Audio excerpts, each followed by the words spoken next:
రేగొండ మండల కేంద్రంలో పీఏసీఎస్ కార్యాలయం వద్ద పీఏసీఎస్ చైర్మన్ నడిపెల్లి విజయన్రావు ఆధ్వర్యంలో 72వ అఖిల భారత సహకార వారోత్సవాల ప్రారంభోత్సవ కార్యక్రమానికి ఎమ్మెల్యే గండ్ర సత్యనారాయణరావు ముఖ్య అతిథిగా హాజరయ్యారు.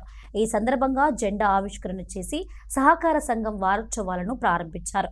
అనంతరం ఎమ్మెల్యే గండ్ర సత్యనారాయణరావు మాట్లాడుతూ దేశవ్యాప్తంగా సహకార సంఘం పటిష్టం చేయాలని అన్నారు. రైతు సోదరులకు సమాజానికి ఉపయోగపడే విధంగా సహకార సంఘం ఉండాలని, ఎరువులు పనిముట్లు అందించాలని అన్నారు.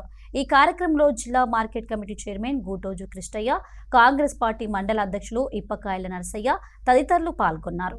సహకార సంఘం ద్వారా ఈరోజు రైతులకు ఉపయోగపడేటువంటి మరి వాళ్ళు చేస్తున్నటువంటి విషయాలను ఈ యొక్క వారోత్సవాల సందర్భంగా తెలియజేసే కొరకు ఏదైతే పండిట్ జవహర్లాల్ నెహ్రూ గారి యొక్క కోరిక కూడా ఇది దేశవ్యాప్తంగా సహకార సంఘ వ్యవస్థను పటిష్టం చేయాలని ఒక దృఢ సంకల్పంతో సహకార సంఘాలను ఏర్పాటు చేసి సహకార సంఘాల ద్వారా వాటిని బలోపేతం చేసి రైతు సోదరులకు గాని సమాజానికి గాని ఉపయోగపడే విధంగా ఉండాలని సహకార సంఘం ద్వారా ఎరువులు గాని అదే విధంగా సహకార సంఘం ద్వారా ఉపయోగపడేటువంటి ప్రతి ఒక్క పనిముట్లను అందించాలనే ఒక సంకల్పంతో ఈ ప్రభుత్వం వారోత్సవాలు వారం రోజుల పాటు నిర్వహించడం జరిగింది. వాస్తవానికి నేను హైదరాబాద్ లో ఇక్కడ ప్రోగ్రాం ఉన్నా డీసీఓ గారు తప్పకుండా మీరు ఉండాలని అంటే అటు ప్రోగ్రాం క్యాన్సిల్ చేసుకొని ఈరోజు ఈ వారోత్సవాల్లో భాగస్వామిని చేసినటువంటి అధికారులకి రైతు సోదరులందరికీ కూడా హృదయపూర్వక ధన్యవాదాలు తెలియజేస్తూ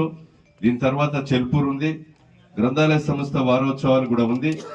ఈరోజు సహకార సంస్థతో పాటు గ్రంథాలయాలను కూడా పటిష్టం చేయాలనేటువంటి సంకల్పం పండిట్ జవహర్లాల్ నెహ్రూ గారిది. వారి యొక్క సంకల్పంతో మరి దేశవ్యాప్తంగా భారతదేశం మొత్తం కూడా ఈ వారోత్సవాలను మనం నిర్వహించుకోవడం జరుగుతూ ఉంది. అయితే గ్రంథాలయాల ద్వారా కూడా ప్రతి ఒక్క నిరుద్యోగ యువకునికి, చదువుకునేటువంటి విద్యార్థికి, సమాజంలో ఉన్నటువంటి ప్రతి వ్యక్తిని కూడా గ్రంథాలయ ద్వారా ఈరోజు చైతన్యపరిచే కొరకు మనము గ్రంథాలయాలు ఉపయోగపడే విధంగా ఉండాలని ఆనాడి ప్రధానమంత్రి పండిట్ జవహర్లాల్ నెహ్రూ గారు ప్రవేశపెట్టినటువంటి ఈ వారోత్సవాలను మరి కొనసాగిస్తూ అందులో భాగంగా మనం నడిపించుకుంటున్నాం. కనుక ఈరోజు మనందరం కూడా వీటిని ఉపయోగించుకొని మనము సద్వినియోగం చేసుకొని రైతు సోదరులు అవగాహన కల్పించుకొని ముందుకు నడవాలని కోరుతూ ఈ కార్యక్రమంలో పాల్గొన్నటువంటి రైతు సోదరులు, అధికారులు, పత్రికా మీడియా సోదరులందరికీ కూడా ధన్యవాదాలు, కృతజ్ఞతలు.